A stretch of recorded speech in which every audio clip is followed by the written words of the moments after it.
بسم الله الرحمن الرحیم.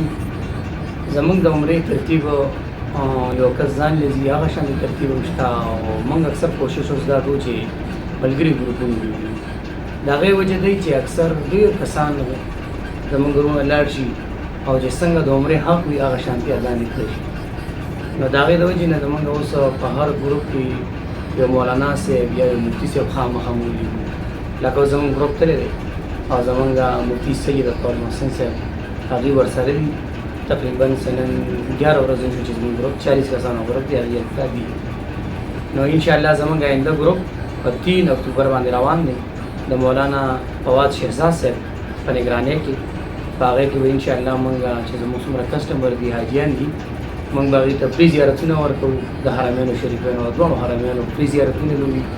په هغې کې به 4 عمرې به وي او دغه رنګې ټول عمره به دا د معلم په نگرانۍ کې به کېږي.